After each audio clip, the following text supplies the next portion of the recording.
let's talk about what we've had so far, Mm-hmm. rank them, and then see if we have any major disagreement. One of the worst things I've seen in the last 10 years. And probably would top X-Men when I get round to watching it. We'll go Jason Isaacs, who was Severus Snape. not Severus Snape. No, not Severus Snape. Jake, Lucius Malfoy. yeah, I can't think of his first name now. That is a phenomenal shout for Magneto. I don't think it'd be a bad casting.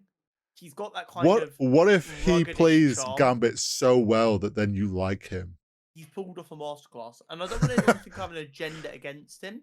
I'm gonna give you my Wolverine, the big name one of this segment, one that probably everyone's talking about the most, of like who is the next Wolverine, right? So I've gone for an actor I trust who does a lot of voice acting work, so I'm confident they could get the accent right. Right. You know him, you love him, Sam Witwer.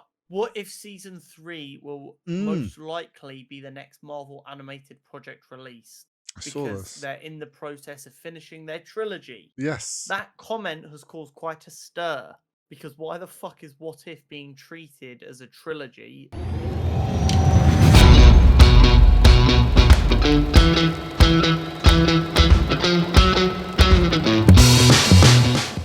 Hello and welcome to episode 115 of Cutscene Combos. We have got a tasty episode this week. Very X-Men heavy, but all the good things are.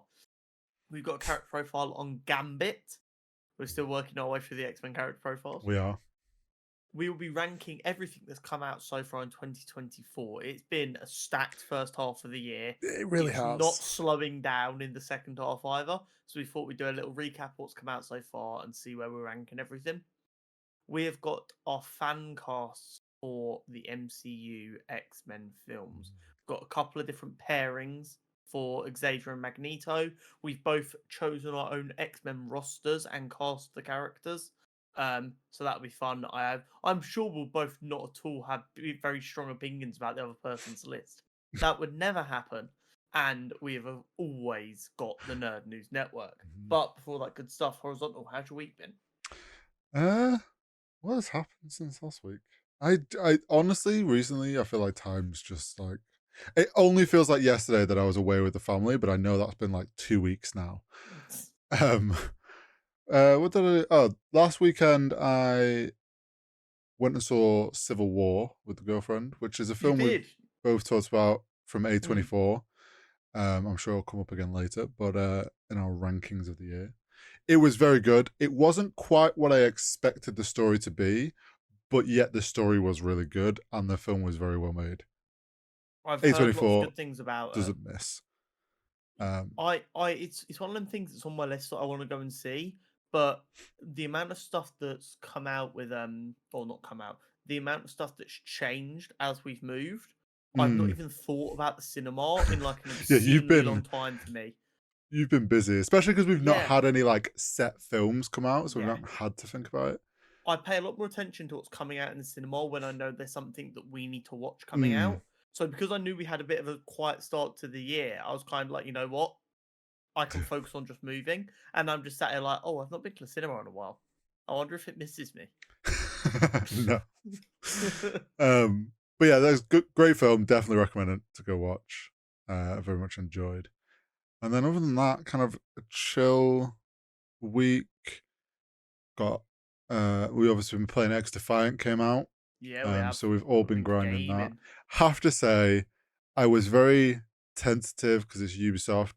They met my expectations of a terrible launch with servers. But they did fix it very quickly. They did do a good job at fixing it for quicker than they normally would. And the game is a lot of fun, so I am pleasantly surprised. We'll see how it goes going forward. Yeah, but let's hope they can just maintain the level they have set. It's been a fun game to play this week. It's kind of all I've got up to, I'll be honest. How's your week been? My week's been okay. Kind of chaotic. Last minute changes in work plans meant all of a sudden I was driving.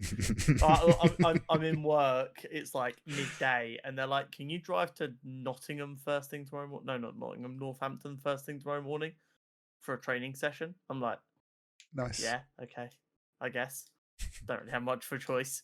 You know, when someone asks you something, and not very much of a "Can you do this way?" but rather, you kind of need to do this, but we'd like you to like volunteer yourself to do it. Is what it was. It was interesting enough. I'm not sure if I was necessarily the right person to be sent. I don't think it really applied to me that well, but it is what it is. Well, you got paid, I presumed, so. Yeah, exactly. Character profile this week is on Gambit. It's crazy it's taken this long. I mean, there's so many stacked characters we've had to get through, so. Remy LeBeau, aka Gambit, first appeared in Uncanny X-Men number 266 in June of 1990. Born in New Orleans, Remy was abandoned at birth due to his bright red eyes. He was discovered by a group of thieves who raised him and taught him their ways, until one day, at the age of 10, he attempted to pickpocket the head of the Thieves Guild, Jean-Luc Lebeau. Seeing great potential in the child, he adopted him and raised him as his own. Remy would go on to live with Jean-Luc, and at this time he would meet and have a Romeo and Juliet style relationship with Bella Bordeaux, the granddaughter of the head of the Assassin's Guild, the longtime rivals of the Thieves Guild, whom he fell madly in love with at first sight. Eventually, as they grew up, and then they got together and prepared to marry, a marriage that would protect the guilds from one another and give them both a true love. However, things were not all swell, as Bella's brother refused and challenged Remy to a duel. Remy accidentally killed him. This left Bella heartbroken, and as a result, he was excommunicated from the Thieves Guild in the name of peace, as well as banished, never allowed to return from New Orleans. After this, he would go on to travel around using his powers and thievery skills to survive before meeting a temporarily de-aged and amnesiac Storm, who he protected and helped. When she eventually returned to her proper age and had her memories restored, she sponsored Gambit's addition to the X-Men. On the team, he would often come across as too relaxed and not interested in the team's overall missions and goals. But at his core, behind his fake exterior, he cares a great deal about his fellow X-Men and their goals. He would go on to marry Rogue, and on the island of Krakoa, he would work as the outreach team Excalibur, which kept an eye on mutants around the world to make sure they were behaving. Gambit's the fucking goat. It is very cool. There's a lot of that I didn't know, and honestly, I'm sat there thinking, Thieves Guild and Assassin's Guild, and this love between it is very Romeo and Juliet-esque. Yeah. And then has to fight, gets banished. I was like, yep, this is very Shakespeare-inspired. Yeah. Remy is such a fun character. He's got this kind of, oh, I don't care, I'll do whatever kind of attitude, very much that was the cool guy in the 90s. Yeah. But he absolutely does care. He's not only out for himself. He will do whatever it takes to protect people once he realizes that they're worth protecting, if that makes sense. Once he allows himself to get to know someone, he will die for them. Obviously, he'll do everything he can to not die. He's not like the kind of guy who would let himself die just for the sake of it. But he's very much like I'm not going to just run away and hide. Yeah. But his exterior definitely has put him at odds with people like Cyclops before, for sure. But yeah, that is Remy LeBeau. Very cool. So we are coming up to the midway point of the year. Yeah, I mean, we've almost done 5 months. Yeah. So let's talk about what we've had so far, rank them, and then see if we have any major disagreements. I think we're going to have a couple. Possibly. I'm not sure. So I will go through my list. Okay. This is worst to best. Okay. And just because they are in this order does not mean that they are all bad.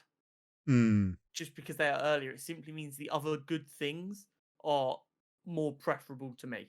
I would say there's only one thing on this list I actually think is bad. I think I know what that is. And I haven't even seen it, and it'll still be my list. But it's like, it's a spectrum. Not everything can be in first place. So, starting things off, Madam Web. One of the worst things I've seen in the last 10 years. Next up, we've got Tales of the Empire. Again, not bad by any means, but it wasn't perfect. I enjoyed one story a lot more than the other. It's an anthology series. There's not that much to bite into. Bad Batch Season 3. Ooh, okay. I really enjoyed it. There were a couple of episodes that at the time I was like, that felt a little bit unnecessary. It didn't really add to anything. The poor quality of lighting for an animated show throughout was a real pet peeve that just didn't go away and in fact got worse. Overall, the show is good, but I can't put it above the other stuff on here. Fair. Next up, we have Echo. Right, yeah. Echo was exactly what I wanted. It was, I think, a brilliant introduction to the Marvel spotlight. It cleared up a fair bit of messiness that we had from the early days of Disney Plus, as well as bringing characters over from Netflix. And I think that all kind of went in quite nicely, came out quite a poignant story, I felt like, and had some really good action. Invincible Season 2 Part 2. Okay. Overall, Season 2 would be higher than this. But it's only the second half of the season. It hurt the quality of Season 2 overall having this breakup. And the quality of other animated projects that are coming out right now has made Invincible less impressive. I'm still enjoying the story, but visually it's not at the top of the game anymore. Yeah, I can understand that. Yeah.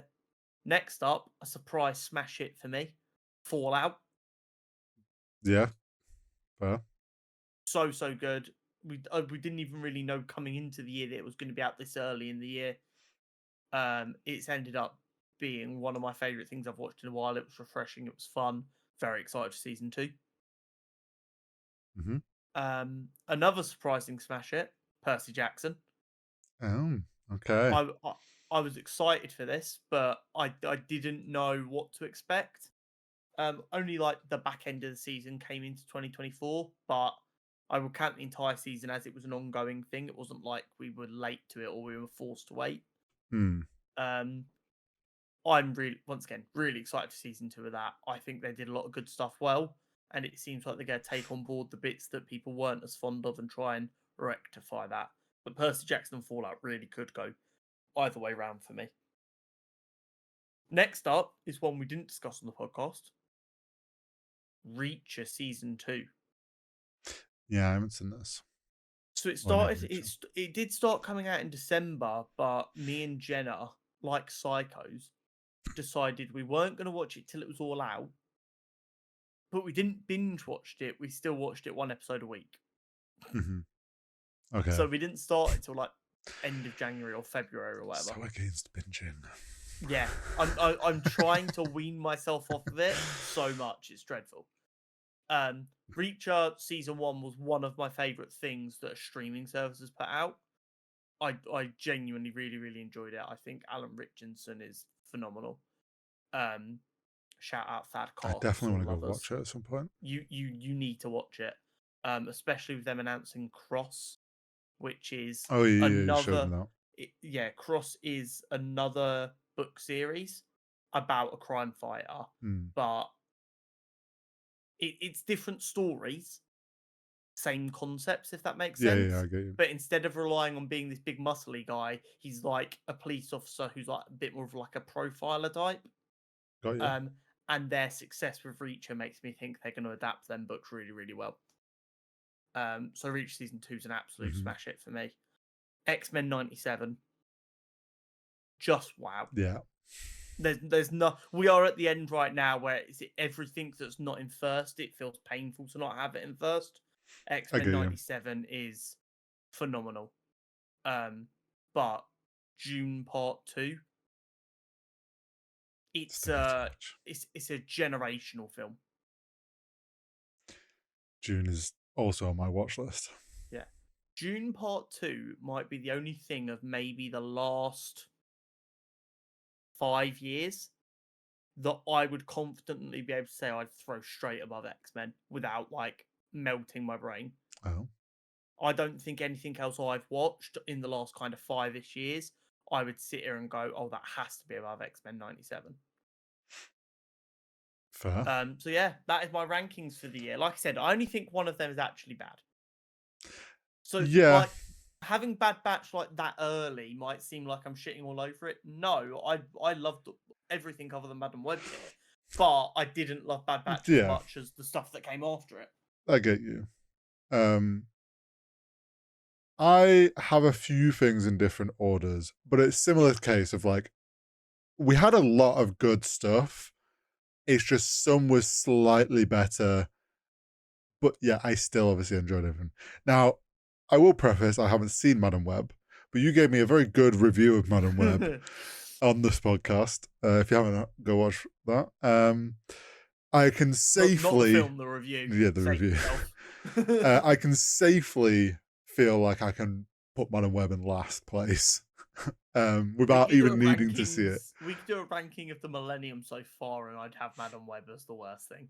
Yeah, I could put other films I haven't seen easily above it without knowing. So yeah, Madam Web, obviously, we'll move on past that. I have Tales of the Empire also. I am a sucker for Star Wars, don't get me wrong. And we had a difference of opinion on which half we liked, but we both felt half of it wasn't very good, or half of it was a bit meh. And like, it didn't feel as good as the Tales of Jedi. It was enjoyable and I liked it, but like the bits it missed out on kind of hurt it for me. So we have that. I don't have Echo. I enjoyed Echo. Very good show. Like you say, it was first on Marvel Spotlight. It was the first thing where they're kind of not necessarily like important to the main story. Fun character, fun little thing. Didn't really do a whole lot in the grand scheme of things, but that's what it was supposed to do. I then have Percy Jackson. Oh, really? Yeah. So I like, don't get me wrong. The show was great. Really enjoyed the show. I never read the books. I barely remember the original films. I'm not that like invested in the Percy Jackson series. So it's like, yes, I enjoyed it, but there is other things of franchises that I enjoyed more have had stuff out this year. Yeah. And it's like, yeah. And there's, like you said, the things we saw online about certain things with the books being out, it's like, I'm sure season 2 will be great. And I look forward to it, but not the best thing I've watched this year. I then have Invincible season 2, part 2. Like you. I think, same spot as me. Roughly, yeah. Different things before it. Same opinion of like, it's a great show. I love it. The art style, like you say, has less, it's got more competition now, so it's less, it doesn't stand out as much as kind of expected. And then also the huge break hurt it so much. Like I felt like I might as well just be watching season 3. We waited that long. But overall I enjoyed it and I do want more. But yeah, they hurt themselves a bit that season. I then have Bad Batch. I have it higher than you. I agree, the lighting issue. I expected that. I'm a sucker for Star Wars. I loved how they've wrapped up the story, how they've tied up loose ends, how they set things up. I love what they've done with the story and how they ended it all. I've watched the whole way through from the Clone Wars animated, or that whole little segment of Star Wars. So enjoyable. I can look past the lighting issues. I agree with you. Like it was annoying at times, but obviously the way I watch it, I could get around it a lot easier. So yeah. I have one that you haven't had on your list, which is Civil War. Talked about it at the start of the podcast that I'd been to see it. I really love this film. I'm trying not to spoil anything for you because I want you to because I know you don't really know anything about it either, so I want you to go in the same way I did. The extent of knowledge I have to this film is Mary Jane Watson from my childhood is in it. Shout out Kirsten Dunst. And people in America were freaking the fuck out because they used such realistic gunshot noises instead of Hollywood gunshot noises that people got quite alarmed. Some parts of this film feel very intentionally oh my god, this is feels like it's going on forever. The vibe I get is it doesn't glamorize war. No. It tries to show a very realistic idea of it, which I think it's part of the allure of it, isn't it? So without spoiling it, A24 did an amazing job with the visual and how it was directed and produced and shot. The creativity that they always bring to their films and how it's actually the cinema of it is shot. Beautiful film. I loved the story. And I love how it wasn't a story I expected we were getting, but I still loved it anyway. Next, I have Fallout. Okay. Like you, amazing show, loved it. Was a surprise. We went into that apprehensive a little bit because gaming stuff has often not been done well. Was an amazing show. Can't wait for season 2. Loved it. And on the top of my list, I have X-Men 97, which. We've talked about it so much on this podcast for the past month. We've loved every episode. It's been the biggest surprise, honestly, of the year. I knew it was going to be good, but I wasn't expecting it to be this level. I would say, I know it's only one season. I would say of all of the shows we've covered on this podcast, it is the most consistent in quality episode to episode. Yeah. And don't get me wrong, one season is a smaller sample size, but episode to episode, most consistent for me. Yeah, I would put it Ahsoka up there, and maybe Loki season 2 felt very good episode to episode. But yeah, for season 1 of a show, nothing else going for it. Yeah, I would agree. Very consistent episode to episode. So yeah, that's top of my list. I loved. I will give honorable mentions to the 2 that were in yours, which is Reacher season 2 and Dune part 2. Reacher, obviously, I've heard very many good things about Reacher. Everyone loves it. We'll definitely go watch it at some point. I'd be dumb to not recognize that Dune 2 is the film of the century, and probably would top X-Men when I get around to watching it. It's just I haven't watched it yet, so I don't want to say but I don't want to put it on a list, but I'm pretty confident it will probably be the top of my list once I do watch it. Reacher, knowing you as I do, you will start season 1 of Reacher and you'll binge both seasons basically in one sitting. Oh yeah, probably. Because despite the fact I'll probably binge season at a time. The way they've released it, the season 1 and season 2 was did 3 episode drops at the beginning and then weekly. And it's that isn't a system I'm against. It's a couple of bits up front so that you get an idea of where the story's at, so you know if you're interested or not. And then they're like, right, now you have to wait. And then you're like, yeah, okay, I'll wait. That's fine. And not having to wait. It's not like the Netflix style where it's like, oh, it literally intentionally ends the episode 5 minutes earlier, so you start watching the next episode. The episode ends and you fucking scramble for the remote to start the next one because you're like, shit, what's he gonna do now after that bit of information? Yeah. It's so good. I think you're gonna love it, and you will understand my hype for the cross series they're working on once you've seen it. I'm sure I will. And yeah, June Part 2 is an all-timer. I to find the time commitment to sit down and watch Dune is the only thing. Have you seen the first one? No. First one, I believe, is still on Netflix. I think it is. But that's the thing. It's I know the first one's a long film, and then obviously the second one to watch, it's quite a chunk of time I'm gonna have to sit down at some point and watch. So, but I do want to do it. And the reason I watched the first one was because my friend invited me and Jenna out to go watch Part 2. Oh, so you had to go. And I was like, yeah, we'll do that because it's always when I get the opportunity to see a friend, I try and lock them plans in because I'm bad at staying in contact. And then that forced us to sit down and watch the first one, and we finished that and we both turned to each other. I was like, we shouldn't have watched this so far away from the second one coming out because now we have to wait 2 whole weeks. Yeah, fair. So good. But yeah, that is quite a year. It's crazy. We've still got Deadpool and Wolverine, The Boys. I've still got to watch 2 seasons of The Bear for The Bear season 3. There's something else out in June. What else is out in June? Acolyte. Also, House of the Dragon, which you won't be fussed about, but I won't be watching that. I will. But yeah, there is a lot of good stuff to still come this year. Yeah, that's just June. We've still then got the other half of the year. Yeah. Right. So we said the second X-Men 97 started popping off. It's like, we have to prepare now. Twitter's going to be full of fan casts, people who think they know how to cast film roles. And people like it's us. We're the problem. we know the MCU is getting the X-Men. Obviously, with Deadpool and Wolverine, I think it started the ball now. Yes. Especially, like you say, after X-Men 97, of people being like, what's this new X-Men lineup going to look like? So I'm just opening a web browser page. So if you say any names I don't recognize or know instantly, also have to do the same. I can Google the people so I can get a vibe. I'm going to be honest. I'm going to have to redo some of my pick names because I'm terrible at name to face. So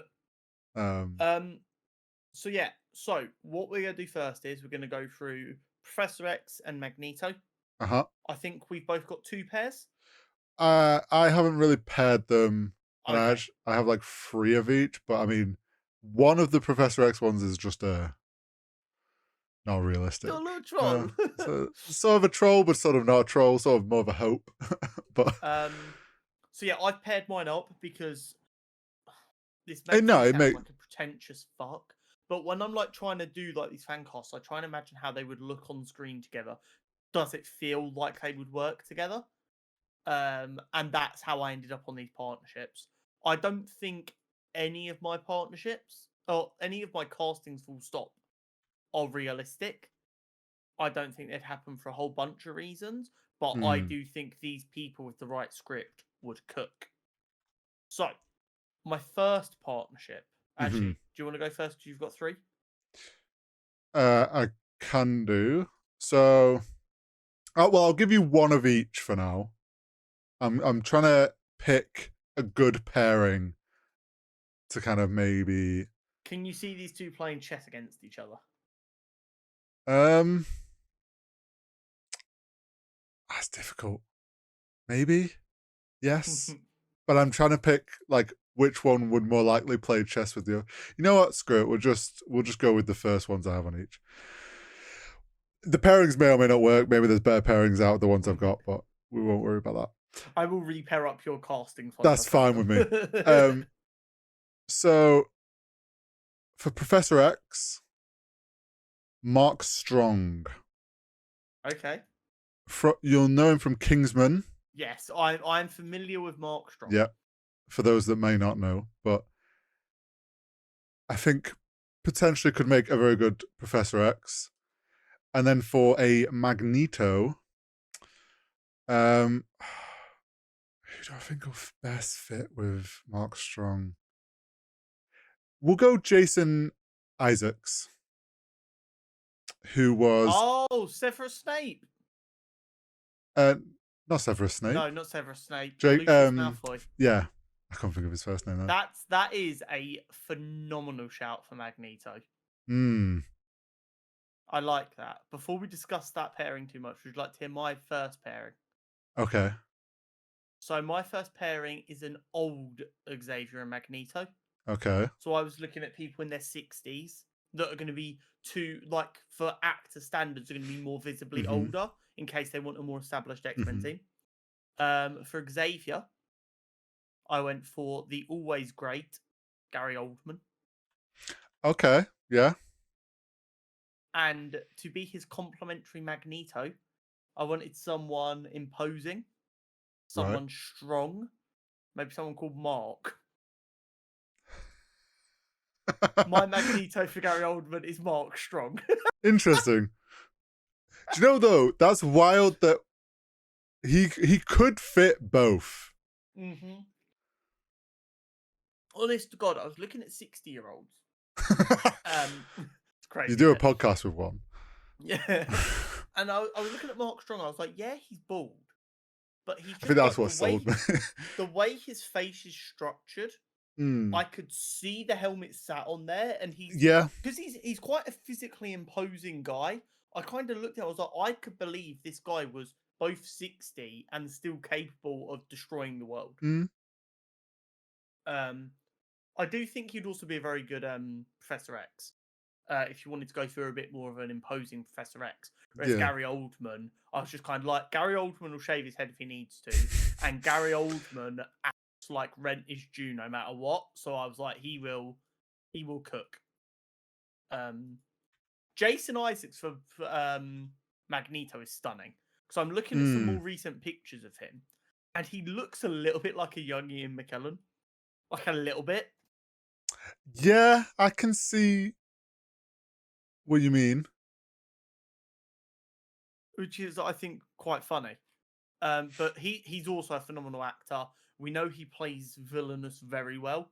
Granted, in a very different style of film, but he plays villainous really well. We know he suits light-coloured hair. Yeah. I really like that Jason Isaacs casting. Big props there. Thank you. Okay, we'll go with my other Magneto pick, who I've put in brackets older, so sort of, but I don't know if I really have a pairing to go with him. But Viggo Mortensen. I know who you mean. As a older Magneto, potentially. And then I've not seen him since Lord of the Rings. Yeah. So, like, my eyes are just adjusting to how much older he looks. He's aged phenomenally well. That's the thing. He's still significantly older. I saw the picture. I was like, wait, God, he looks so different now when I first saw it. But yeah. That main picture on his Wikipedia from 2020, which is 4 years ago, with that collar as well, is giving Magneto. I quite like that casting. And then for another Professor X option, Ralph Fiennes. Recently in The Menu, if you know. It's Voldemort. Yeah. My brain. Christ. Do you know what? Recently in The Menu, he's Voldemort. Do you know why? I know him as Voldemort, but it's like the prosthetics makes me not immediately think, and I've obviously saw him in The Menu, or saw things of The Menu recently, and that was what stuck in my mind. Yeah, Voldemort. I think could make an interesting Professor X, maybe. He's had short hair, like shaved short hair, frequently enough that I can kind of see the vision. Also, his hairline is going to shit. Yeah, so maybe it'll help him. Yeah. He's quite old, but looks quite young still. That's almost a problem. He's 61. He's actually older than Isaacs. Maybe he will be a good pairing then with Viggo Mortensen. Yeah, no, I think that's another solid pairing. I could see that quite well. It's funny though, because you've casted someone who historically only plays villains as Professor X. And Viggo Mortensen is like one of the most famous heroes in film history. I flipped them. Yeah, I quite like it. Okay, go on, so my what's your pairing is a young-ish Xavier and Magneto. Obviously, they still need to be old enough where Xavier having a team of superheroes under his beck and call makes a bit of sense. Yeah. And I've got someone a similar age range. So, first up in Xavier is someone that has proven for a number of years they can play intelligent very, very well. Okay. We've gone for Matthew Gray Gubler, who people who know will instantly know was in Criminal Minds as child prodigy Spencer Reed. I instantly recognize who he is when I've that man is 40 years old, by the way. Look how young he still looks. He's 44. That is what happens when you're unproblematic. I could see it. The only problem is he does famously have quite medium to longish length hair, and I feel like I'd be murdered by a lot of angry women if I was the person responsible for getting him to shave his head. Well, you never know. Maybe he looks great with a bald head. I think he would exude Xavier. I can see it. And then on the flip side, Mm-hmm. someone else who has famously played someone very intelligent. Okay. Zachary Quinto, who, of course, played Spock in the more recent Star Trek. Yes. I just look at him and I just can see it. Yeah. He's got a little bit of that natural charm about him that I think Magneto needs to have. Yeah, true. Also looks incredible for 46 years old. He does. That Hollywood money does not play around. No, I can see that as like a younger pairing. Yeah. I had one little troll, little hopeful. Okay. Little still not giving in cast. You don't want to pretend it can't happen, so you want to put it out there. Okay. It's for Professor X. Okay. It's Giancarlo Esposito. We know he's been cast in the MCU. Apparently not in a role we've all cast him in, but I still believe. Yeah. I believe that is a lie, and then he is Professor X. That's fair. I think he would do a phenomenal job of any character like that. Any character where you think of them and you think they're quite mild-mannered most of the time, and then when they explode, they really explode. I think any character like that, he could do a phenomenal job of. So yeah, I mean, I'm just happy if he has actually got a role in the MCU because he's going to cook. Oh yeah, he really is. So that's my Xavier and Magneto pairings. Yep, mine too. I think casting a youngish Xavier and Magneto is really difficult. Yeah. But I kind of was kind of thinking about it. I was like, you know what? If you look at James McAvoy and your man who played Magneto in First Class. Yeah. You look at them and you don't go, you know what? I can see them as old men. And like, no one looked at James McAvoy and thought he'd be okay bald. True. Like, a lot of people were genuinely worried about that. But it worked. So I was like, you know what? I'm just going to go for people I think can do the role and not worry too much about how much of a fit they are. And I'm happy with them choices. I really, and I'd love to see, like, we've both agreed there, Mark Strong would be phenomenal in whatever role you give him. I just think he's not necessarily above. I think it's a weird thing where he's too good of an actor for a small role in the MCU, but he's not big enough profile to get a big role, which just kind of leaves him stuck in no man's land, unfortunately. Yeah. It's what we said, I think, when we were talking about X-Men 97 is like, we obviously kind of want the X-Men. We feel that it maybe should be a slightly less known actor, like not a big shot actor. But at the same time, for Professor X and Magneto, you kind of expect it to be because it's the role that it is. Yeah, I think the perfect way to do it is for Xavier and Magneto, you go superstars. And then you make the actual X-Men team unknowns. Or slightly less knowns. Yeah. Yeah. Yeah, no, I can agree with that. Right. Now moving on to our X-Men rosters. Yes. Now I'm just going to put it out there. Uh-huh. I have one of my picks is technically not in the X-Men. He'd be under Magneto. He'd be on the sort of villain side. Okay. But I just, it's like, it was a thought I had, and I was like, I kind of just want to put him there.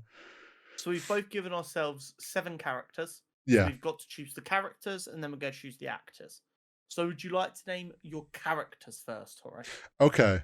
So the outlier, the slightly outlier from an X-Men squad would be Juggernaut. I have someone in mind for Juggernaut. But then Juggernaut has been on the X-Men before. We can do a script where Juggernaut's a good guy. That's true. fine. It's just, he's in that like in between sort of. I've got Wolverine. Felt that was kind of definitely a needed with what's coming. I have Bishop. I've got Jean Grey and Cyclops. Okay. And then I've got Rogue and Gambit.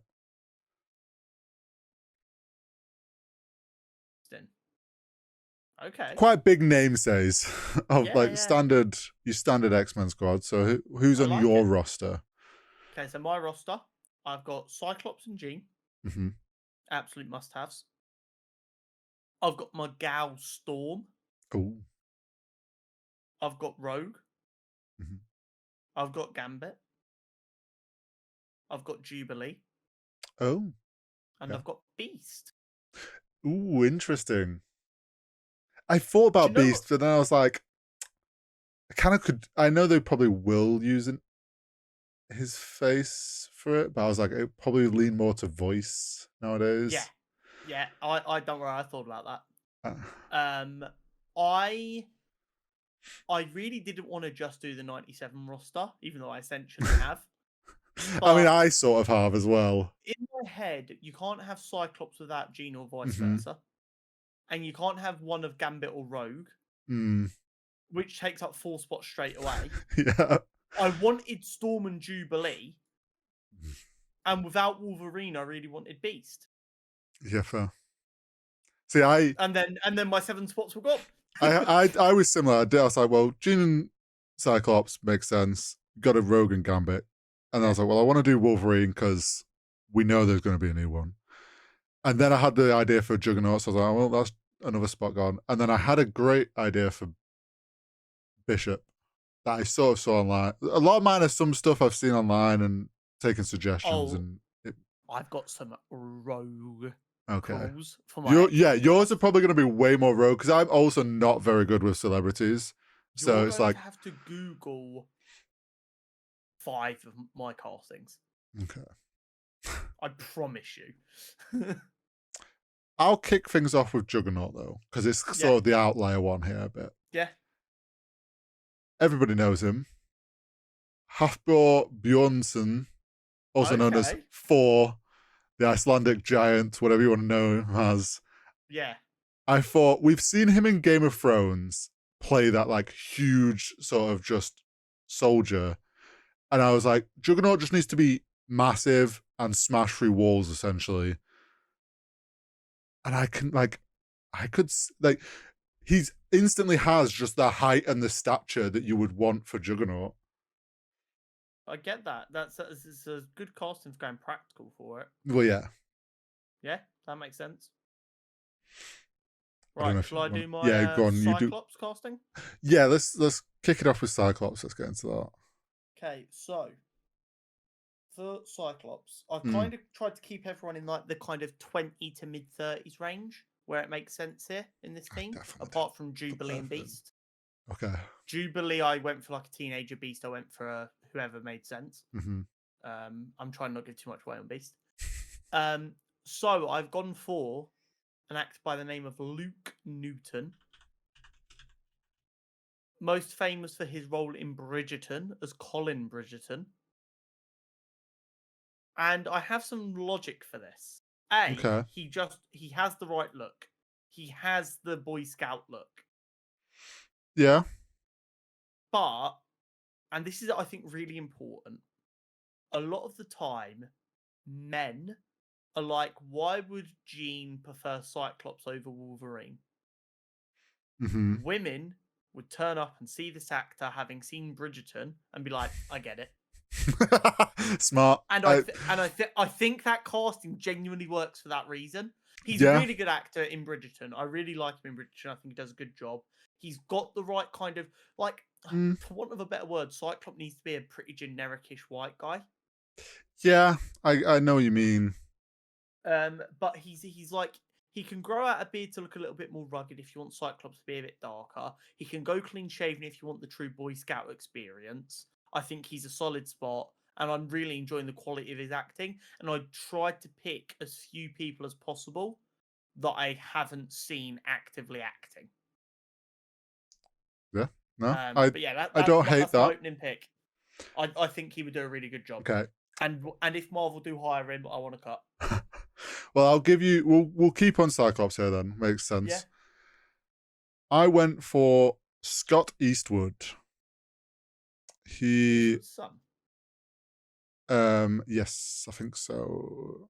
Yes, that is. Yeah. I saw a picture of him and his dad, but I saw his face first, and I'm like, yeah, that's Clint Eastwood's son. I think also sort of has that Boy Scout kind of look about him. Generic white guy, but on the more handsome end. Yeah. It's Boy Scoutish. Going from like photos and stuff on Google, like can have that sort of almost stern look that Cyclops often ends up with.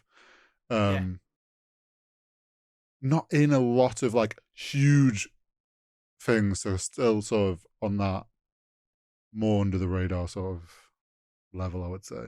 No, I completely agree. I think that's a solid, at least visually casting choice. I've not seen him in much, but he could definitely pull off a Cyclops, that's for sure. Awesome. Do you want to hit me with your Jean? I was going to say, should we do our Jean Greys? Yeah, go on. So I it felt like it needs to be a redhead. Yeah.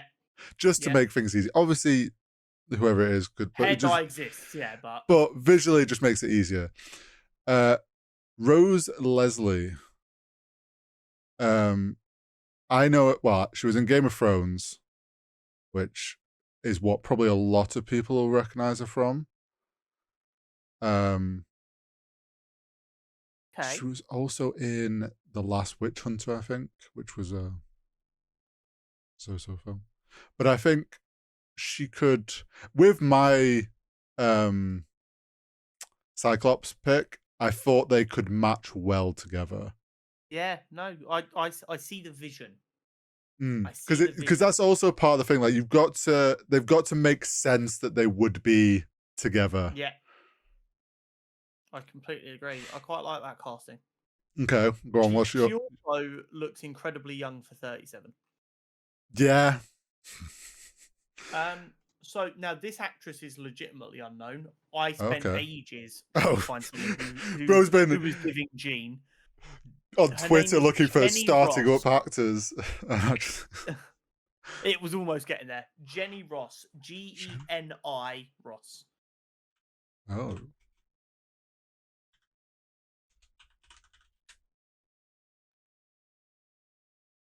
I don't know who this is, but I can see it. What's she been in? She's done like 3 films.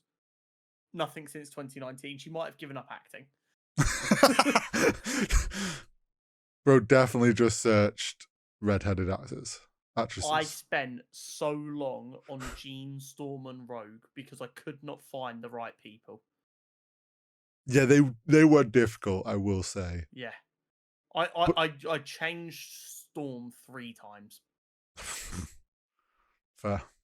I can see the vision though, and with your Cyclops pick as well. Yes, with Luke, I think they would give.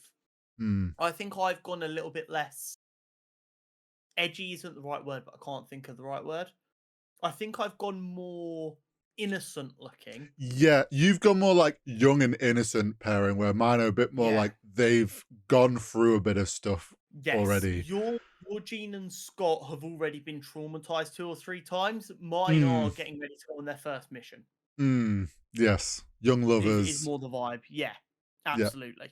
I get but I think she looks the part. Like this is the one actress on here who I've not seen anything they've been in. So the acting quality is the only thing that we might be concerned about. But I was struggling. She has 3 credits for the last Right. I'm gonna go a bit more, not the typical pairings that we've got matching up, just to break things up here. We'll go with Bishop from my list. Yeah, let's have it. Someone that, I mean, we both know, and quite a lot of people will know, and has probably gained a lot of popularity in the last few years. Laz Alonso. well known for The Boys. Yeah. I think could make a really good Bishop. I see the vision. Is there any pictures of him with long hair? That is... I mean, he can just grow it out. I'm just curious. And there is also wigs. Yeah. I think... He's always kept his hair pretty short by the looks of it. But yeah, no, I see the vision. I absolutely see the vision. Because he's great in The Boys. Yeah. And I think that sternness that he has, sort of like that presence he has in The Boys, I think could work really well as Bishop. Yeah. The style of acting isn't phenomenally different to the point where you'd be like, can he make the jump? I think that's a really good show. I think it'd also be kind of funny if he's on the show that takes the piss out of superheroes and then ends up on the MCU. Yeah, no, that's fair. Next up, I've got Storm. Okay, yeah. It was your Storm. This one took me a while. I cycled through some names before I eventually landed on I think, the best possible casting. Okay.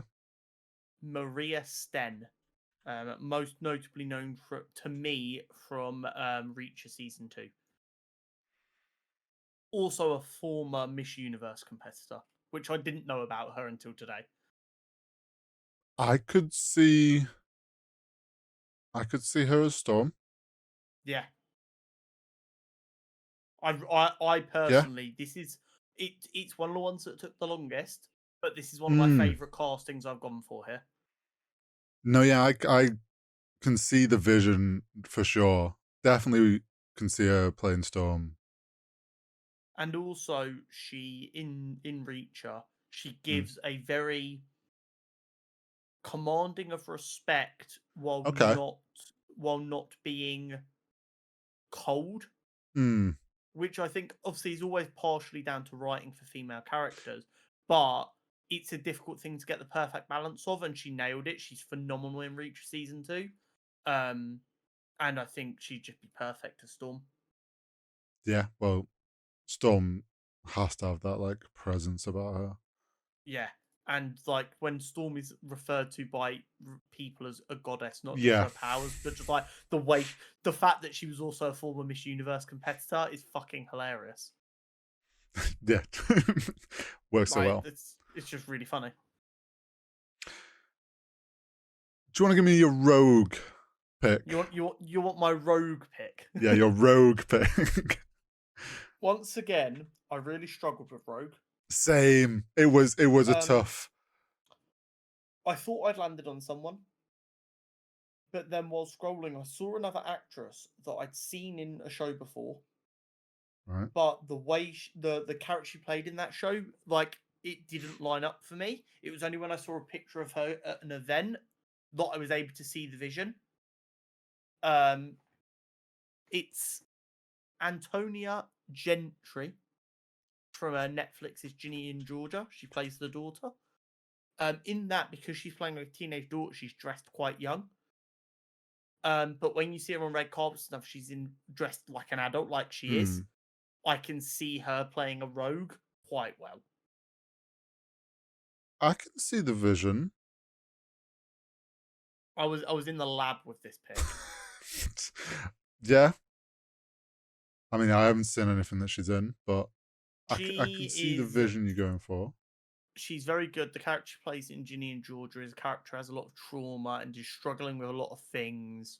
So I'm confident in her ability to deal with a character arc like Rogue would have, where she's struggling with this idea of not being able to have any kind of physical contact with anyone.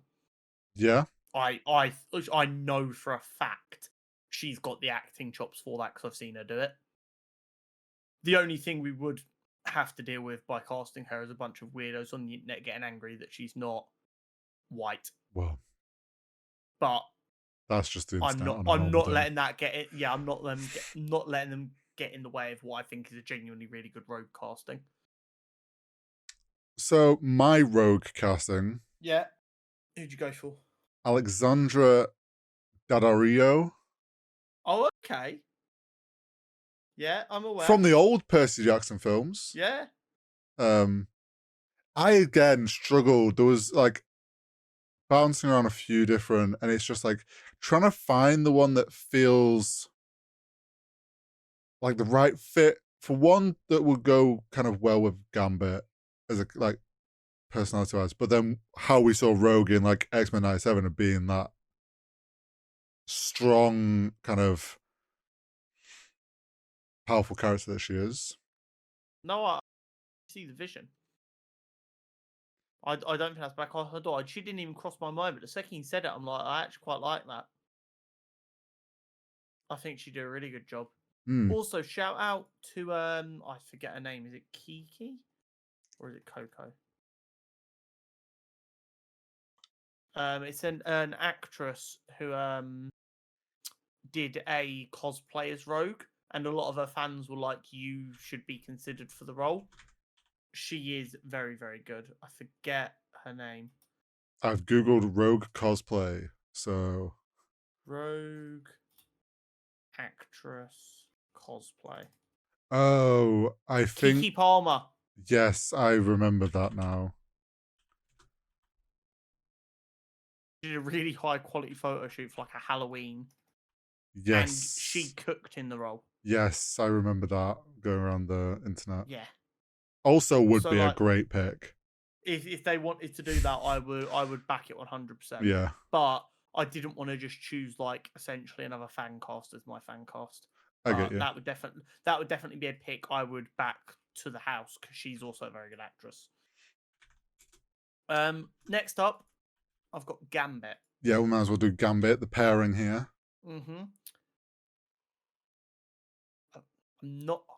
I'm not sold on this, but okay. I trust the actor. Okay. I've gone for a voice actor because I couldn't find anyone who naturally has the accent that I also trusted in the role. Right. So I've gone for an actor I trust who does a lot of voice acting work, so I'm confident they could get the accent right. Right. You know him. You love him. Sam Witwer. Oh. Interesting. My main concern was I've always thought of him as quite short, but he's 5'11", which actually isn't going to be a problem. Do you know what? It's like you say, he's a voice actor, so you can trust that he would get the accent down. It's just so hard to visualize him with that accent because I'm so used to him as like Darth Maul. And it's like, but I don't hate that idea. I just wanted to go with an actor I would trust to get the voice right and care about the character. And we know Sam Witwer was a massive nerd. If he got given a character like Gambit, my guy would go into the lab and come out different. So, sort of similar wavelength of like struggled with finding someone who I like that obviously would have the accent off the rip or anything, but someone like we know very good at going into the lab, changing their accent. Austin Butler. Oh, you bastard. Okay. I think Austin Butler is a very, very good actor. I don't like him, though. I look at his face and something about that. It's nothing personal. Everything he's acted in that I've seen, he's really good in. I just look at him and I don't like him. And if the person who got cast as Gambit, I just saw their face and it made me angry, it would ruin it for me. I agree. I think he would do a very good job. We would have to deal with him talking like Gambit for the rest of his life. But no, it'll just be till his next role where he changes his accent again. I don't think it'd be a bad casting. He's got that kind of. What if he plays Gambit so well that then you like him? He's pulled off a masterclass, and I don't want anyone to think I have an agenda against him because I don't know what about it is. But I see his face, I'm just like, oh, I don't like you. But then he acts, and I'm like, oh, but you are a good actor, which is actually more impressive. I feel like he sort of can fit the Gambit look and like the whole accent thing. Like we just know he'd then be Gambit for 6 months because he can't lose the accent. It's a really solid casting, and despite being 32, he looks quite young as well. He still looks mid-20s, which means he could play it for kind of 10, 15 I years. just realised possibly. you said he'll sound like that forever, and if he's cast in X-Men, that means he is an X-Men for a long time, so yeah, he would. Yeah. But maybe that'd make him more likable, because I love the sound. Maybe. But yeah, no, it's not a bad casting choice. The second he said someone who's going to go in their bag, I realised where you were going. I was like, no, this can't happen. I agree with your logic, but Marvel, please, for the love of God, I don't know if enough. Jubilee was another casting I really struggled with. Right, okay. I think this might be just kind of the way the world is set up. Women don't get enough credit, which means I don't know as many actresses as I should. So, I did some digging. Okay. I did a lot of digging. I've come up with a name. Right. Lily Chi. Lily spelled as you would expect. Chi is C-H-E-E. Okay. She is 20 years old. She is most well known for playing young Elektra in Daredevil Season 1 on Netflix. Huh. Which means she knows how to act in them kind of productions. Yeah.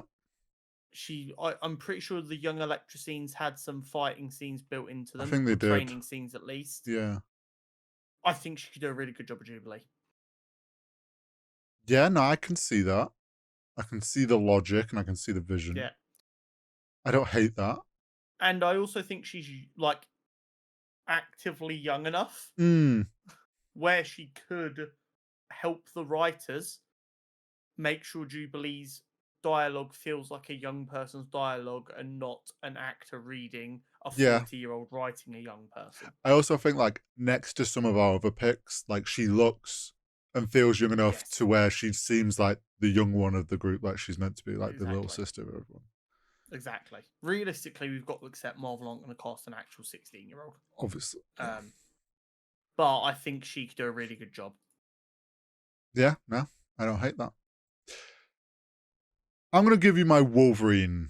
The big name one of the of this segment. One that probably everyone's talking about the most, of like who is the next Wolverine.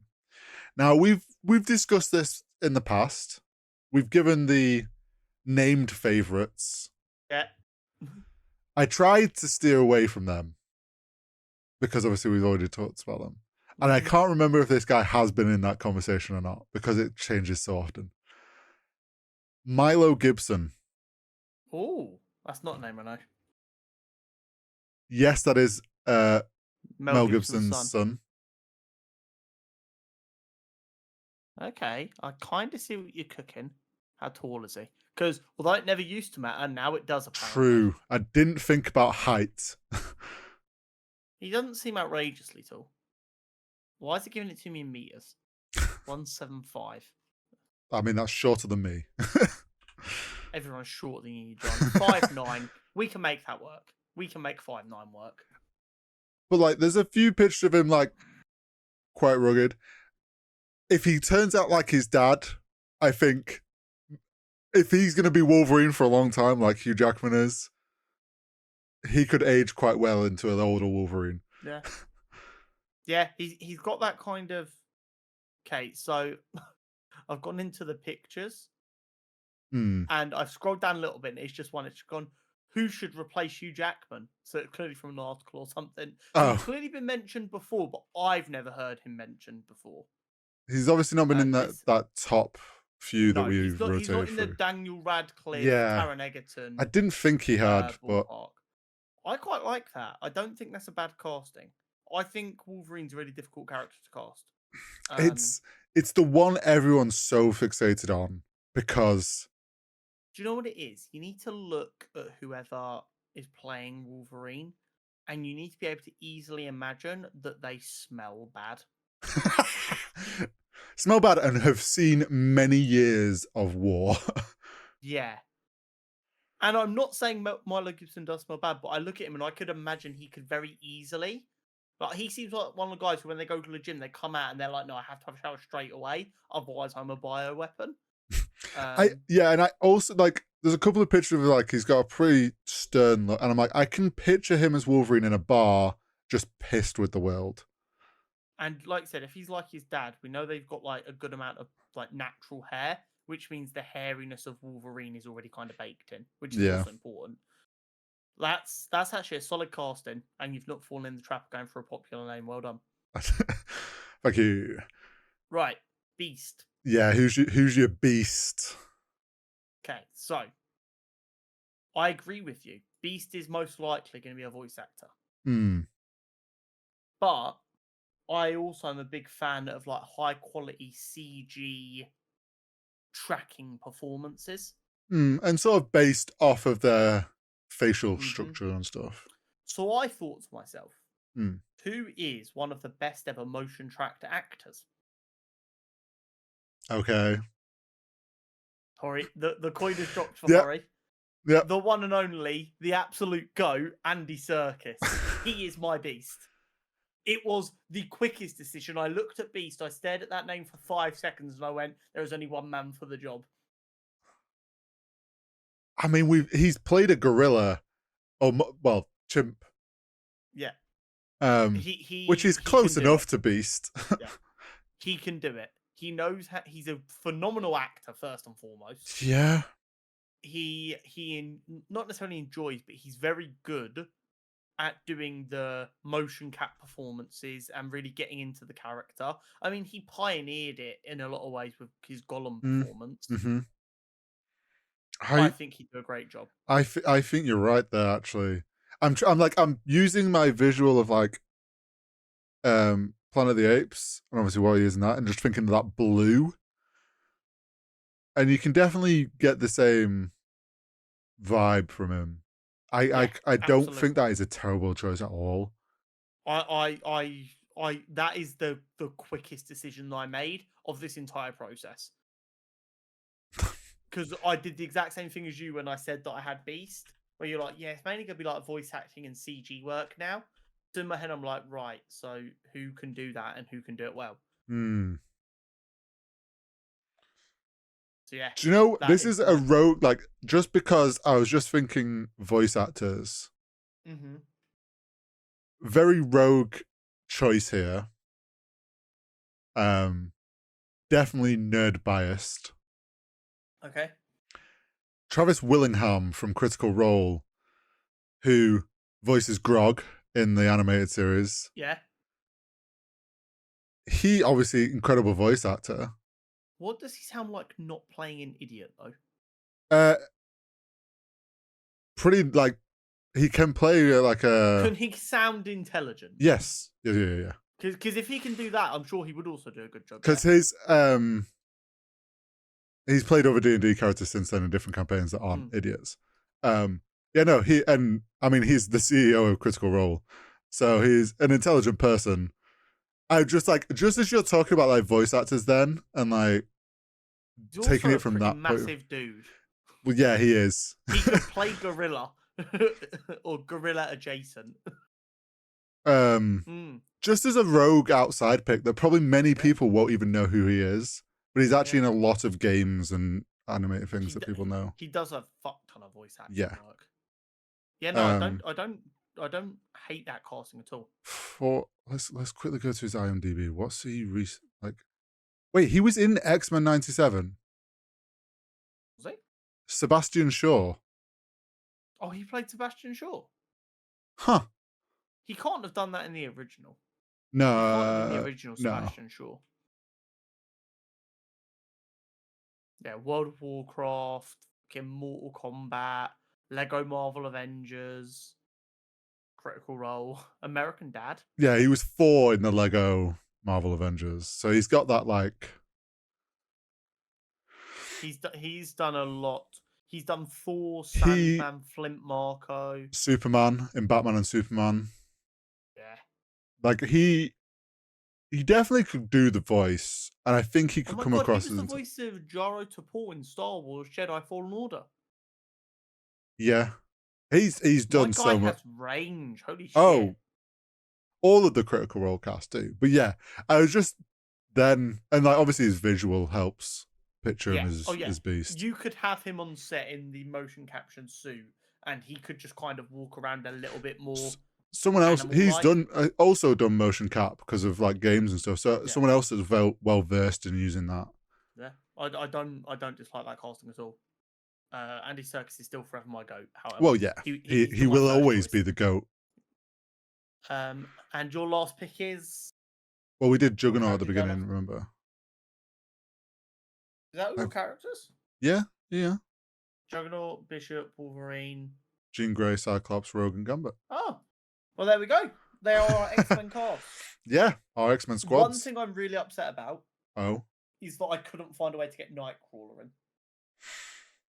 I did think about Nightcrawler, but then I was like, again, it's kind of like the same realm of Beast a little bit, with like it'd just be more voice actory. And I was like, I'm gonna struggle with trying to figure that out. So yeah, I avoided. That's fair. But yeah, they are our castings. Let us know if you have any fan casts for any of the characters we mentioned. Let us know if there's any X-Men you'd really like to see in the film and who you'd want to play them. And if you give us a generic Twitter answer, we're going to mock you in the comments. Yeah. Let us know if you agree or really disagree with some of our picks. Maybe you really hate some of our suggestions. I think we've really cooked. I think overall we've picked some really solid choices here that aren't top of the like articles and stuff. Yeah, no, I've pulled some names out of thin. Yeah, you have. Here, and I think they would all do a really good job. I've gone just below, kind of like. You have tried to cast two nepotism babies. I've got to be honest. Yeah, but that's the world we live in. It's Hollywood. Yeah. Right. Should we get into some nerdy news? I think we should. Yes. We've got quite a busy week. Yeah. Yeah. Quite a few different things. Starting off hot. Midnight Suns film. Yes. Is due to begin production the second Blade finishes filming. Which is interesting that it also says finishes filming. Well, we know Blade's been very delayed. I know, but the fact that they're like, we're going to start production on this as soon as Mahershala isn't filming every day is huge. They're like, we have no time to waste. This first got teased and we came up, we were like, are they going to be doing a Midnight Suns down the line? Like we were working that out a long time ago. We were very excited when it got announced that it is happening. And the fact that like you say, as soon as Blade's done, they're like, okay, straight into Midnight Suns. One means they've already got the solid script ready to go pretty much. Yeah. They're happy with what story they want to tell. They've obviously we know they've got Blade to a point where they're more happy with it now because they're in production. There is crazy heavy rumours that Ryan Gosling's in contract negotiations to play Ghost Rider. Ooh, okay. Interesting. Which would be a big part of the Midnight Suns. Yeah. Okay. They must be close to having that like cast locked in then if they're... Yeah. Unless we fundamentally misunderstood and beginning production now includes like writing a script. I mean, I think we're good. It could mean pre-production in the sense of casting and stuff, maybe. It doesn't say pre-production, it says production. True, yeah, true. So I think they must be pretty solid with what story and script they want to, and they're happy that it's going to tie in with how Blade is and stuff. Exciting things. Yeah. Wonder Man, the long-fabled Disney Plus show that we thought was dead. It has been cancelled and revived by so many different news outlets over the last 3 or 4 years. It will be released, and it will be released under the Marvel Spotlight banner. Smart. So it'll be one for us massive nerds who want to watch as much stuff as possible. If you just want to watch what's important for the main story, you can skip it. I think that's a smart play by them. It almost probably explains why it's been in this weird limbo, because they felt maybe it's not necessarily important to the greater picture of the MCU, but it's an idea they wanted to do, and then they've come up with Marvel Spotlight now, and it's like, oh well, we can just slap it under that. I think I agree. My only concern, and maybe I'm being pessimistic, is Echo followed by Wonder Man being the only two things on Marvel Spotlight. Pardon the pun here. It feels like they're not shining a spotlight on them and not giving new characters a chance to get in front of a big audience by like putting them on them. Oh, don't worry about that stuff brand. Yeah. could be a problem. I know we discussed this briefly in the past. I guess it's up to people like us, the super users of Marvel content, to say to our friends and family who listen to us on these things if it's worth watching, and they've just got to almost go, right, how do we get the people who are going to turn up and watch this no matter what to sell it to their friends who are a bit more casual? Yeah. I mean, the proof will kind of be if they do re-pull Echo into any of the Daredevil stuff. Shows that then they're maybe willing to still use the Marvel spotlight people at times. Yes. I guess that's really where we're kind of a little bit blurry still. Does it kind of sideline them forever? Or is it just a case of you literally don't need to watch a second of that? Everything you need to know about the character will be made clear in projects that they appear in under actual Marvel Television and Marvel Studios. Hopefully. Michael Leslie is reportedly writing the X-Men film, according to Deadline. So should we send him our casting lists? Honestly, give me a job at Marvel. I'll do something. I'll do a good job, I promise. I'm a hard worker. So, would you like to hear the last or two of the last big budget films he wrote? Okay, go on. The Hunger Games, the Ballad of the Songbirds and the new one, yeah. And the big budget film before that, Assassin's Creed. Oh. Yeah.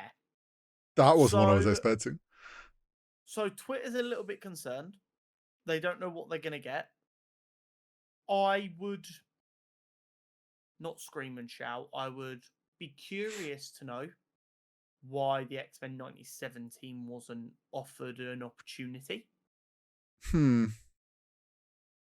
Maybe they want to tell a very different story to what X-Men 97 are doing. So they're just kind of like, you guys keep working hard on that and tell that style of story there. We want to tell a different story over here, or a different style of story. My counter argument to that would be, I've been saying for 3 or 4 years we need camper, gayer superheroes. X-Men 97 nailed that part. If anything, they should write everything for Marvel Studios. There's the thing. They obviously there's a certain amount of bandwidth that they can do, and we know they're doing more X-Men. Like season 2's written, but they're on with season 3. There's going to be multiple seasons. We don't know if there's going to be other animated things that come off that they are given the control of. It could just be they're going to be so stacked with shows for us that they can't write a film right now. Yeah. Hopefully, anyway. I mean, we'll wait and see. We know, put it this way, we know if it's a bad script, Kevin steps in and shuts it down. So it's not going to get through the layers of confirmation or whatever if it's a bad script.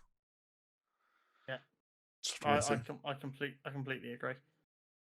Glenn Powell, who ironically is quite a popular fan cast for Cyclops, has said that he has no interest in doing any Oscar bait movies or Marvel projects. Good job, I didn't fan casting for anything then. Yeah.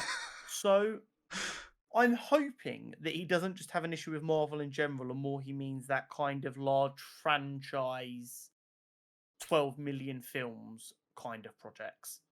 I imagine it's the case of like the idea that you're locked in as a character for several years is probably what put him off. This interview from him is really interesting. And the outcome of this interview, when all said and done, is going to be the bit we look back on in his career and we go, this is the moment we knew he was a dick, or this is the moment we knew he was going to be one of the greatest of all time. Yeah. Because he's made this comment, which can be taken as good or bad. He's also said they wanted to put his latest film, The Hit Guy, on a streaming services. They got loads of offers from streaming services. It was like, but we didn't want to do that because it would have no cultural impact. It'd be pointless. Okay. So the positive side of my brain is like, okay, he wants to bring back this kind of dying genre of like the rom-coms and the action comedies, just straight up comedies that we got in the 90s and the noughties that made a good amount of money and were the bread and butter of cinema that allowed the big budget films to be big budget. Or he's this really pretentious guy that just wants to do true art. Yeah, I see what you mean. With people who view acting as an art form, because it absolutely is. But if you're pretentious about your art, well, yeah, it always negatively affects it.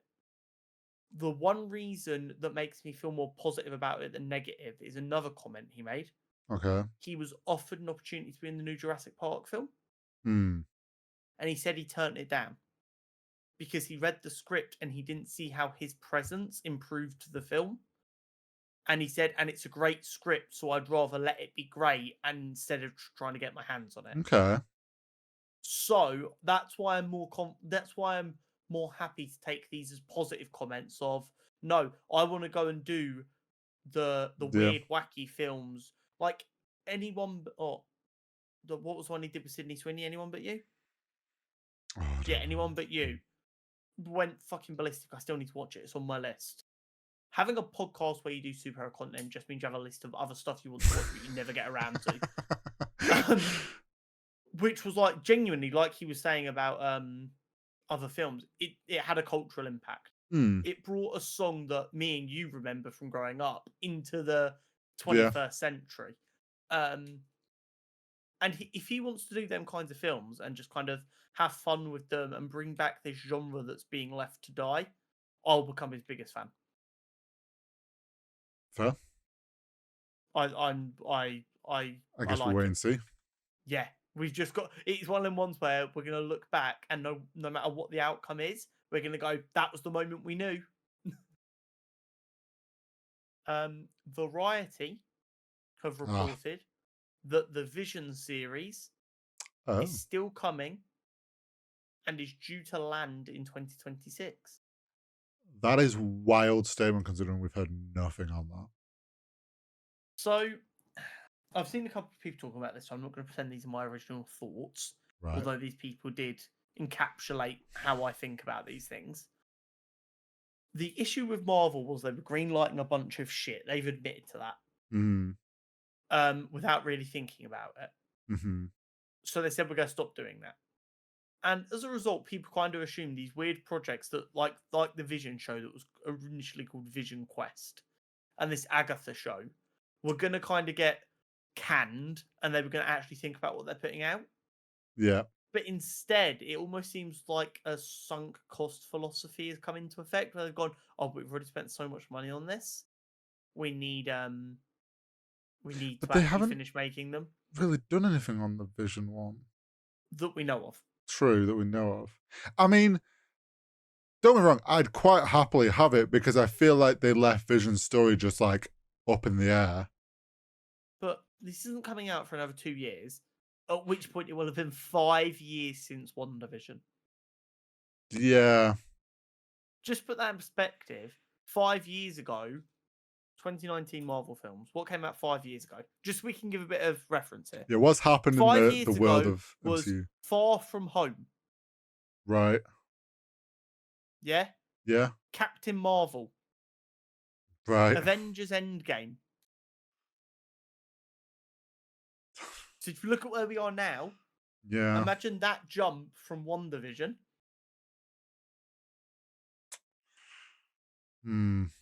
It's a bit weird. I'm not saying it can't be good, but it's a bit weird. Yeah, they'd have to do a pretty solid story on where the fuck. It's not even the true Vision. This man been? It was Alpha Vision or whatever it was. Yeah. It's an interesting one. Yeah. We'll see. Another weird one. Marvel are releasing What If, an immersive story for the Apple Vision Pro. It's an odd one, but it looks pretty cool. Not that I will ever get to try it. You mean you don't have a spare Vision Pro kicking about to watch it on, no? I mean, you realize, most people that bought the Vision Pro returned them. Really? Yeah. Wait, one second. Where are you getting that number from before we get done for libel? Oh, I don't. Something I ask. I don't know if that's legit, but a lot of people It's got quite a high return rate. Yeah, it's got a high return rate because people are like, oh, I got my viral social media thing. I'm not going to continue paying for this ridiculously priced thing that hasn't got that many apps or use cases. Yeah, this is a problem. It launched with no real support. It had like from Apple. 3 or 4 apps that had in day one support like versions of their apps for the Apple Vision, and then like the Masters did something when that was on. But I think that was through like ESPN. Yeah, this is definitely something where Apple's gone to Marvel and been like, what can we do together for our Apple Vision Pro? And they've come up with like, oh, let's do a what if, because then it doesn't affect anything that's we're doing at the moment. And it's a marketing thing. It's cool. Yeah, it's exactly what it nothing is. more than that. It's Marvel who have a fuck ton of money dropping in to see if there's any future to this kind of content. Yeah, it's them testing the water. And do you know what it is for Apple? It's Apple being able to say, oh, that uncle that bought the Apple Vision Pro because he's rich has a cool thing he can show his like niece and nephews. They're like, oh, yeah, you can have a go on. They're like, can we go on the Apple Vision? He's got an app now that kids can use to try it. Yeah. There we go. Oh yeah, this is horrifically sad news coming out of the Hollywood Reporter. Yes. 14% of Pixar's employees are being laid off. And this is as part of Pixar's largest ever restructure in the company's entire history, as Disney are implementing cost-cutting measures. It's rough because, one, we're seeing such a rise in animated films and shows and the love for them. And you think there's such a boom for animated content at the moment. And then there's also a part of me, as the artist, is worried that while, yes, they're saying this is restructuring and cost cutting, it scares me that this is the start of these big studios being like, oh, we can cut staff. We've got AI to use now. Yeah. So here's my problem. This is being called a cost-cutting measure. Hori, do me a favor and ask me this question. How much money did Disney make last year? Profit? Oh, plenty. 31 billion in profit. An 8% increase over the previous year. This is cost cutting to make and squeeze every penny out for investors and shareholders. And it is everything that's wrong with corporations. This leans to the idea that he wants to sell to Apple again. He's making it look as profitable and as good on the books as he can. Yeah, just like 31 billion in profit, and they're going, oh, we need to save money by firing a bunch of people. And it's not like that was a small growth year. No. This is horrendous. What did Pixar put out in 2023? 2023 movies. Elemental, which started off really slow and then did really, really well. Yeah, everyone loves that film. Yeah, it was really weird though, because it flopped for like 3 weeks, and then it was like almost like the YouTube changed the thumbnail and title, and then it went nuts. And they've got Inside Out 2 coming this year. Yeah. I mean, Lightyear sort of didn't do amazingly, but that was 2022. They're not as strong as they once were, but they're still doing okay. Yeah. Like, they've had a couple of bangers in the last few years. Toy Story 4, Onward, Soul, Luca, Turning Red, Lightyear, and Elemental. The only one of them that, as far as I know, did badly was Lightyear. It worries me that this is actually secretly Disney being like, oh, we can cut staff. We've got AI we can use now. It's really worrying in that respect. Here's my hope for those employees that get laid off. There, like I said, there's a boom in animated content. There's studios like the ones that have done Spider-Verse and stuff that hopefully they have space for these talented people from Pixar. and it helps the industry in other areas. Yeah. It's all you can hope, really. Absolutely. In an interview with Collider, Jack Quaid has said that season 4 is his favourite season of The Boys because they get even crazier and more outrageous. Okay. Which, I mean, has been the standard line every year. Yeah. On a counterpoint, I would say they have done something a little bit more outrageous every year. So, like, both He's not can lying. still be true. Obviously, it's marketing. He's not going to come out and go, no, we shit the bed on this season. It's not worth watching. But he also doesn't need to come out and go, oh, this has been my favourite over season. So there's both sides of it. It's worth looking at. I mean, we know it's going to be good. I'm excited for it. Yeah, I'm excited for it. We've had enough good quality The Boys now for me to work off the basis it's going to be good unless they prove otherwise. Yeah, 100%. The Last of Us Season 2 will release in the first half of 2025, according to Deadline. I haven't seen Season 1. Did you not get around to watching that in the end? No. Do you know what it is? It's like, I know Pedro cooked. Everyone said it's great. Obviously, I know a lot of people hold the games in high regard. Not having a PlayStation and having not really any interest in trying to play the Last of Us games, when the show came out, I was like, I'm not that fussed about making the effort to go watch it. Maybe I'll watch it before Season 2 comes out. We'll see. I think it's worth it. I think it's absolutely worth it. Very, very good show, and I'm very excited for Season 2. I hope Pedro Pascal's in it till the very end.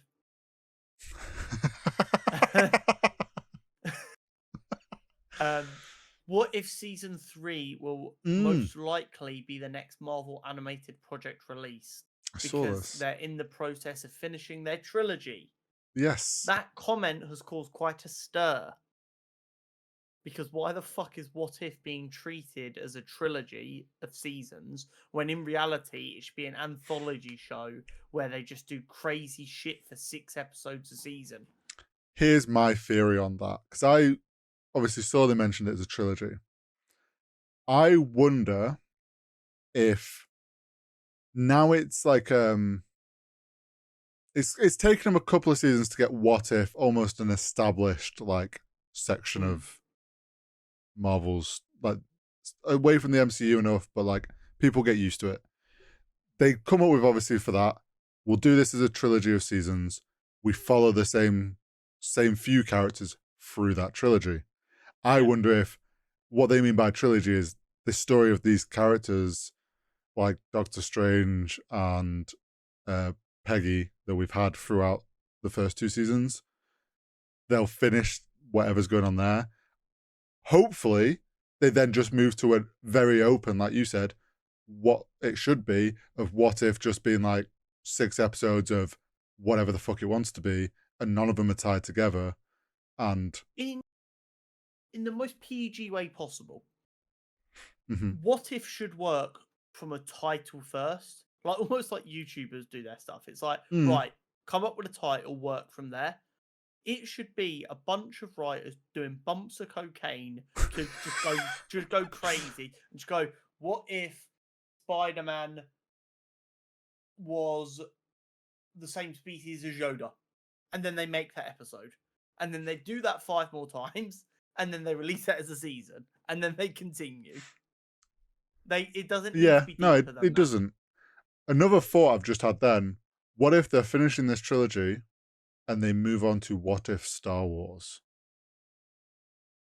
I mean, give us What If Visions. Give me What If should be Visions. Yeah. Because is that not what Visions is for Star Wars? It's, here essentially. Is a unique art style with a story that isn't canon, and we just let these people have fun with it. Do that exact same thing for Marvel and call it What If. Give us crazy animation styles with a story that isn't canon, and just let the people you outsource it to have fun with it. You either do it like, you either keep them separate, and in that case, bring Visions to the Marvel side as well. Give us Marvel Visions. Let some studios have a lot of fun with, like, I don't know, some stop motion Iron Man or something. Yeah. But yeah, the what if should just be 6 episodes of people doing like you say, should start title first, and it's like, I don't know, for Star Wars, it's like, what if Anakin never turned, and then you give it to a studio, or like you just come with a list of titles that are what if and the random studios around the world get to go, oh, I'll have that one and I'll make it my own. You could have some amazing content. What if and Visions on both sides should essentially be the same program, just under different titles, because they want to make them not seem like the same show. Yeah. But they should functionally be the same thing. Here's a unique story that doesn't really matter. The main thing is we're doing it all in a different way. And that should be what they're doing. And I'm telling you, What If would get a much better reaction from people if it was done that way.